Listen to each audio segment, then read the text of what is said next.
Hello friends, అందరూ ఎలా ఉన్నారు? బాగున్నారా? నేను మాధవి. కోనసీమ తిరుమల వాడపల్లి వెంకటేశ్వర స్వామి టెంపుల్. ఈ స్వామి ప్రత్యేకత ఏంటంటే ఒక చేతిలో కదా ఒక చెయ్యి మాత్రం పాదాలను చూపిస్తూ ఉంటుంది. అంతేకాకుండా ఈ స్వామికి మీసాలు కూడా ఉంటాయంట. రోషానికి పౌరుషానికి ప్రత్యేకగా, అంటే ఈ కలియుగంలో చెడు ప్రభావం మీద చూపించడానికి అన్నట్టు. శిల్పం మాత్రం రాతి శిల్పం కాదు, ఎర్రచందనం శిల్పం. అందుకే ఈ స్వామికి అభిషేకాలు చేయరంట, ఉత్సవమూర్తులకు మాత్రం చేస్తారంట. మాకు నిడదవోలు నుంచి వాడపల్లి వరకు 35 కిలోమీటర్ల దూరం ఉంటుందండి. ఆ దారి పొడుగునా కూడా అన్ని పూల తోటలేనండి. గులాబీ, చామంతి, లిల్లీ, మల్లి తోటలు చాలా అందంగా ఉంటుంది. అరటి తోటలు ఎక్కువ, కనకంబరాలు కూడా మధ్య మధ్యలో, బొప్పాయికి మధ్యలో కనకంబరాలు వేశారు. అన్నీ తోటలే. తెల్లారేసరికి కోసేస్తున్నారు పూలన్నీ కూడా. చాలా అందంగా ఉంది. ప్రతిసారి కూడా మేము తోటలో దిగి ఫోటోలు తీసుకుంటాము. రాజమండ్రి నుంచి కూడా 30 కిలోమీటర్లు వస్తుందంటండి వాడపల్లి వరకు. కాకపోతే బస్సులు మటుకు ఒక సాటర్డేనే ఉంటాయి, ఎక్కడి నుంచి అయినా సరే. మాకు నిడదవోలు నుంచి కూడా ఒక సాటర్డేనే. మిగతా రోజుల్లో కార్లు కానీ, ఆటోలు కానీ, బైకులు కానీ ఎవరు అవైలబిలిటీ బట్టి వాళ్ళు వస్తూ ఉంటారు. వాడపల్లి వెంకటేశ్వర స్వామి గుడికి రాజమండ్రి నుంచి వచ్చినా, నిడదవోలు నుంచి వెళ్ళినా, అటు రావులపాలెం నుంచి వచ్చినా కూడా షూటింగ్ స్పాట్స్ ఎక్కువ ఉంటాయండి.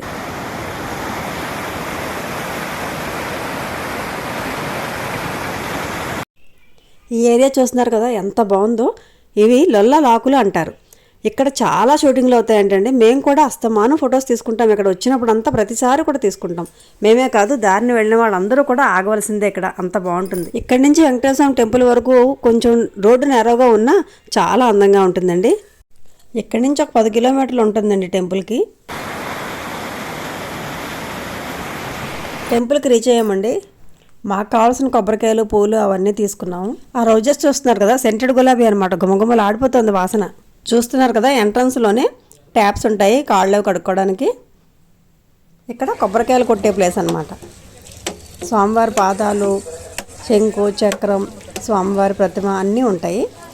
ఇక్కడ కొబ్బరికాయ కొట్టి ఒక చెక్క ఇక్కడే వదిలేసి ఒక చెక్క తీసుకెళ్తాము. ఇవి దర్శనం టికెట్స్కి క్యూ లైన్లు అండి. 50 రూపాయల టికెట్ని ఒక్కొక్కసారి 200 కూడా చేస్తున్నారు. సెల్ ఫోన్లు కూడా ఇక్కడే తీసేసుకుంటారు. లోపలికి ఎంటర్ అయ్యాం కదండి. ధ్వజస్తంభం దగ్గర నించొని స్వామికి ఒక నమస్కారం పెట్టుకొని మన కోరిక ఏమైనా ఉంటే కోరుకొని మన ఎడం చేతి వైపు నుంచి ప్రదక్షిణ మొదలు పెడతాం.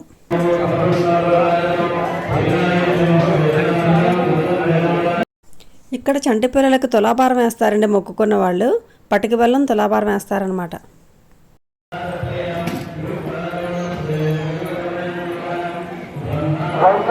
ఇక్కడ జమ్మి చెట్టు ఉందండి. చెట్టు చుట్టూ కూడా దేవతామూర్తుల విగ్రహాలు పెట్టారండి. ఈ ప్రాంగణంలోనే శివాలయం కూడా ఉందండి. అంటే శివకేశవులు ఇద్దరు కూడా ఒకే చోట ఉన్నారనమాట. చుట్టూ మండపం చూసారు ఎంత పెద్దదో, చాలా పెద్ద మండపం. శనివారం వచ్చిందంటే మండపం అంతా కూడా క్యూలైన్తో నిండిపోతుందండి. అంత రష్ ఉంటుంది. ఈ గుడిలో 4 వైపులా 4 ద్వారాలు ఉన్నాయండి. ఇదొక ద్వారం అనమాట, స్వామికి కుడివైపున. ఇక్కడ చూసారా, చంటి పిల్లల తల్లుల కోసం ఒక రూమ్ లాగా ఏర్పాటు చేశారు. చంటి పిల్లలకి పాలిచ్చే తల్లుల కోసం. చిన్ని పాప చూసారు ఎంత బాగుందో. Hi cutie. ఈ ద్వారం స్వామికి వెనకాతలకు వస్తుందండి. ఇటు నుంచే వెనక్కి భోజనాలకు వెళ్తాం అనమాట. కొత్త పెళ్లి జంటలు చాలా వచ్చాయండి. పెళ్ళైన వెంటనే ఇక్కడికి తీసుకొస్తారన్నమాట దర్శనానికి.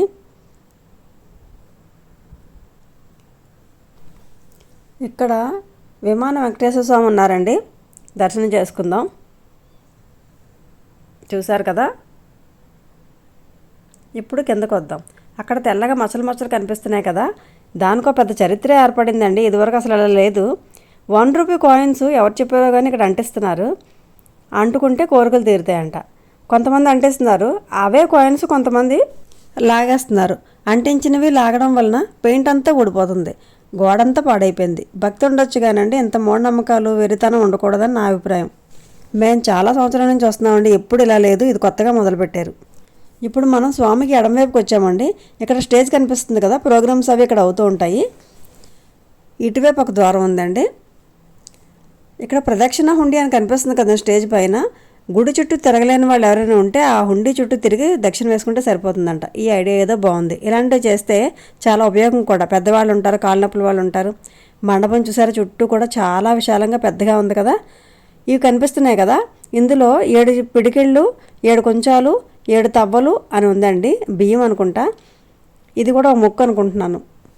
ఇలా స్వామి చుట్టూ 7 ప్రదక్షిణలు చేయాలండి. మేమైతే పువ్వులు వేయడం మానేసాము, ఇంకా కాయిన్స్ వేస్తున్నాం అనమాట. 1 రూపీ కాయిన్స్ పెట్టుకొని హుండీలో వేసేస్తున్నాం, ప్రదక్షిణకు ఒక కాయిన్ చొప్పున.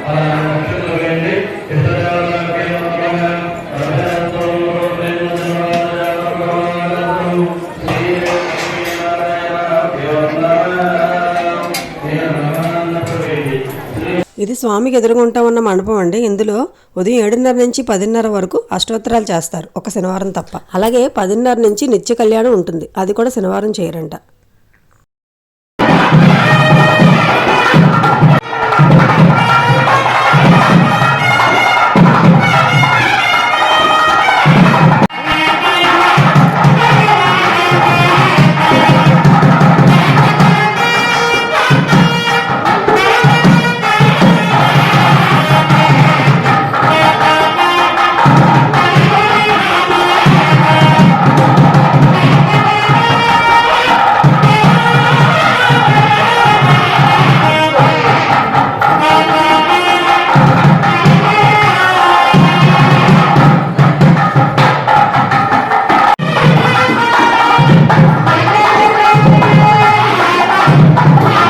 ఇప్పటివరకు మనం చూసింది స్వామివారి కళ్యాణం అండి.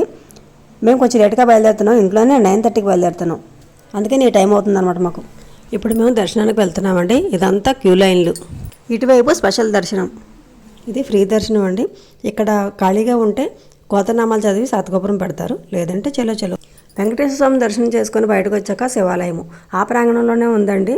ముందుగానే అనుకున్నాం కదా, శివకేశవులు ఇద్దరు కూడా ఇక్కడే ఉన్నారు ఒక చోటే. శ్రీ అన్నపూర్ణ సమేత విశ్వేశ్వర స్వామివారు దర్శనం చేసుకున్నారండి.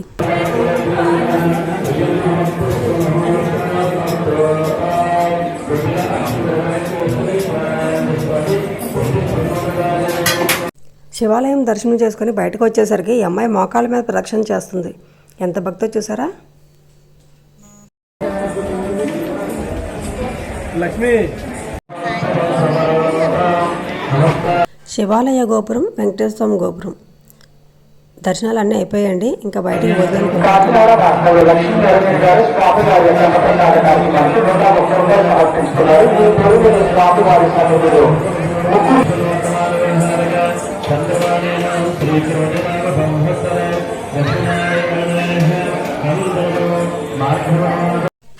మేము వెళుతున్నది సోమవారం. ఎంత రష్గా ఉంది అంటే శనివారం ఎలా ఉంటుందో ఒక్కసారి ఊహించుకోండి. ప్రశాంతంగా ప్రదక్షిణాలు చేసి మనసారా స్వామిని చూసి ఆనందించాలనుకునే వాళ్ళు ఒక శనివారం తప్ప మిగతా రోజుల్లో వస్తేనే మంచిది. ఆ ఎదురుగుంట కనిపిస్తున్నది ప్రసాదం కౌంటర్. ఎవరికైనా కావాలనుకుంటే అక్కడ టోకెన్స్ తీసుకొని ఈ మెట్లు ఎక్కగానే లెఫ్ట్ సైడ్ ఉంటుంది ప్రసాదం, అక్కడ తీసుకొని బయటికి వెళ్ళిపోవాలి. గుడి బయటికి భోజనం చేయాలనుకునే వాళ్ళకి ఆ ద్వారం ఎదురుగుంటనే భోజనశాల ఉంది. మనం పెద్ద తిరుపతి వెళ్తున్నాం కదా, ఏడుకొండల వెంకన్న స్వామి దర్శించుకోవడానికి. ఏ రోజు దర్శనం టికెట్స్ దొరికితే ఆ రోజే వెళ్తున్నాము, ఈ రోజు ఆ రోజు అని కాకుండా. అలాగే ఇక్కడ కూడా అని నా ఉద్దేశం. శనివారం ప్రదక్షిణ చేసేవాళ్ళు ఈ చుట్టూ తిరగాలండి, లోపల కాదు. శనివారం అయితే మనం నడవక్కర్లేదండి, వాళ్ళే తోసుకుని వెళ్ళిపోతారు. నాకైతే ఇలాంటి చోట అక్కడే దేవుడు కనిపించేస్తాడు. ఈ ప్రాంగణం అంతా కూడా కిక్కిరిసిపోతుంది శనివారం. ఇప్పుడు స్వామి ప్రసాదానికి భోజనానికి వెళ్ళిపోతున్నామండి మేము. ఇవి భోజనం క్యూ లైన్లు అండి, కూర్చోడానికి వీలుగా వేశారు చక్కగా. ఆ ఎదురుగుంటనే భోజన హాల్ ఉంది, అది నిండిపోయాక మిగతా జనం అక్కడ కూర్చుంటారు, వెయిట్ చేస్తారనమాట.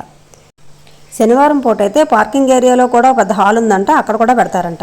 మార్నింగ్ వచ్చేటప్పుడు దర్శనం టికెట్స్ తీసుకునేటప్పుడు అక్కడ సెల్ ఫోన్స్ తీసుకుంటారు కదా, ఇక్కడ ఇస్తారండి. ఈ పక్కనే ఉంది కౌంటర్, అక్కడ తీసుకోవచ్చు డబ్బులు కట్టి.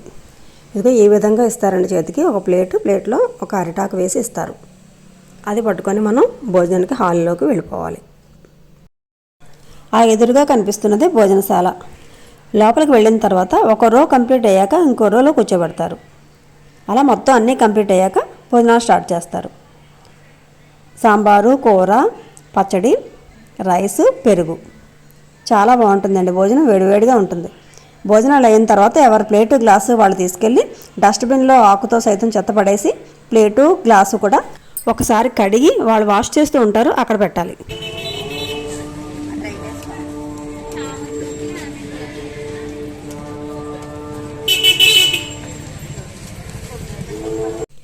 దర్శనాలు, భోజనాలు అన్నీ అయిపోయాయండి.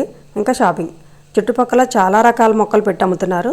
ఇక్కడ కడియం దగ్గర, అందుకని ఎన్ని వెరైటీలు పెట్టారు. మేము కూడా ప్రతిసారి కొనుక్కొని వెళ్తున్నాం, అంత బాగున్నాయి.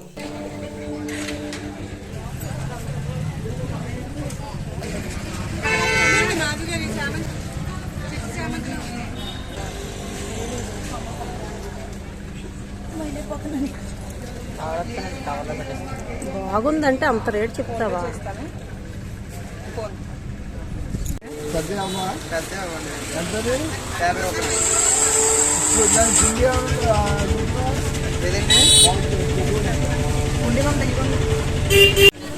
ఆ అబ్బాయి ప్యాక్ చేస్తున్న మొక్కలన్నీ నేనే కొనుక్కున్నానండి.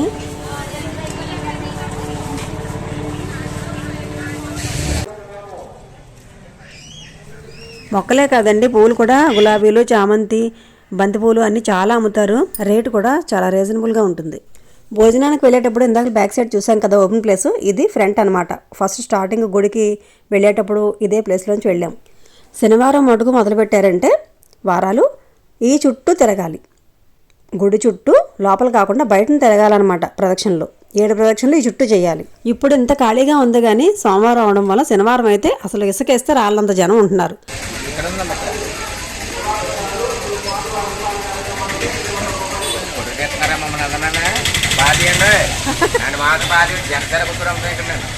జనసేన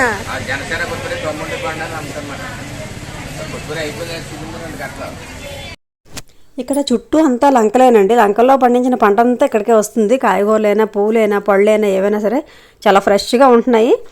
టెంపుల్ బాగా డెవలప్ అవడం వల్ల వీళ్ళందరికి కూడా బాగుందండి, వ్యాపారస్తులకి. ఈ ముందుకంతా పార్కింగ్ ప్లేస్ అనమాట.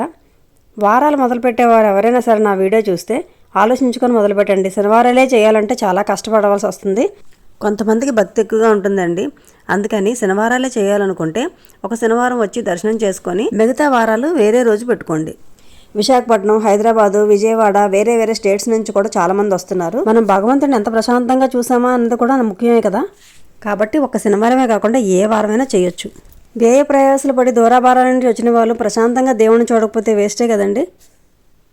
అందుకే ఎన్నిసార్లు చెప్తున్నాను నేను. మొక్కలు అంటే నాకు చాలా ఇష్టం అండి.